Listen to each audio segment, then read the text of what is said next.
Gundlapochampally municipality పరిధి మైసమ్మగూడలోని Narasimha Reddy engineering కళాశాలలో ఓరియంటేషన్ డే నిర్వహించారు. ఈ కార్యక్రమానికి ముఖ్య అతిథులుగా కాళోజీ పురస్కార గ్రహీత C Narayanaswamy, TG Ramamurthy, Annamireddy Chamundeshwari, Tata group senior manager Shri Neeraja Singh పాల్గొన్నారు. ఈ సందర్భంగా కళాశాల ప్రిన్సిపల్ లోకనాథం మాట్లాడుతూ తమ కళాశాలను ఎంచుకున్న విద్యార్థులకు అభినందనలు తెలియజేశారు.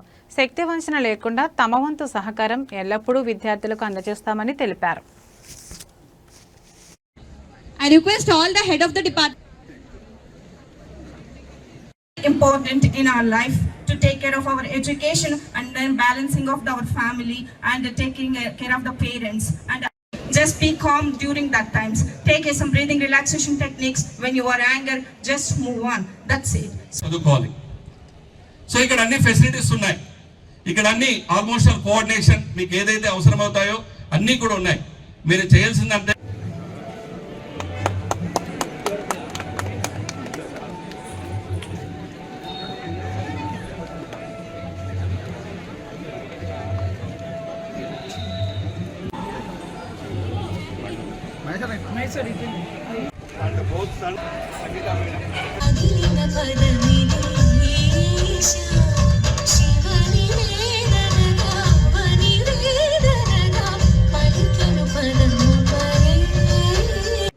స్థానిక మేడ్చల్ జిల్లా కొంపల్లో ఉన్నటువంటి నరసింహారెడ్డి ఇంజనీరింగ్ కళాశాలలో ఓరియంటేషన్ డే చాలా ఘనంగా నిర్వహించడం జరిగింది. ఇక ఓరియంటేషన్ డేకి ముఖ్య అతిథిగా కాలేజీ అవార్డు డాక్టర్ నారాయణ స్వామి గారు, అదేవిధంగా గెస్ట్ ఆఫ్ హానర్స్, స్పెషల్ యూనివర్స్గా టాటా గ్రూపు, అదర్ ఎంటర్ప్రినర్స్ అందరూ కూడా రావడం జరిగింది. ఈ యొక్క ఓరియంటేషన్కి దాదాపు 3000 మంది పేరెంట్స్, అదేవిధంగా స్టూడెంట్స్ ఇక్కడ. At our Narsimhareddy Engineering College today, we organized Orientation Day program for the 2025 first BTech admitted batch. In this program, all our chief guest of honor, our director, management and deans and HODs has explained about how the BTech program, what are the various facilities and infrastructure. నేను మన సార్ని అడిగి request చేసి మన Narasimha Reddy college పేరు మీదనే మీ అందరికీ కూడా పంపిస్తా. కవిత పేరు పేగబంధం దయచేసి మనస్సులను కోరుకుంటున్నా.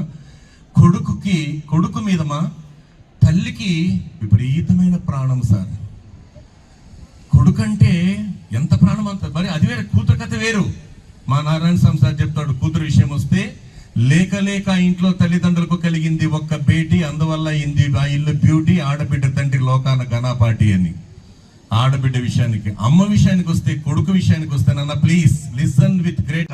వాళ్ళ పేర్లు మనకు గుర్తులేవు. అంతేకాకుండా మన వంశవృక్షంలో ఉన్నటువంటి 10 తరాల ముందు ఉన్నటువంటి వాళ్ళ పేర్లను అడిగినా మనం చెప్పలేము. మరి ఎవరి పేర్లు చిరస్మరణీయంగా, ప్రాతస్మరణీయంగా, అనుదిన సంస్మరణీయంగా ఈ భువన భవనంలో సువర్ణాక్షరాలతో లిఖింపబడుతుంటాయంటే ఎవరైతే సేవ ధర్మంగా, సేవే శ్వాసగా, సేవే నిశ్వాసగా, సేవే ప్రణవంగా భావించి జీవించింటారు. ఆ రంతిదేవుని పేరు, ఆ బలి చక్రవర్తి పేరు, ఆ శివి చక్రవర్తి పేరు, ఆ రంతిదేవుని పేరు, వీరి పేర్లు మరియు జక్కుల నరసింహారెడ్డి సార్ గారి పేరు కూడా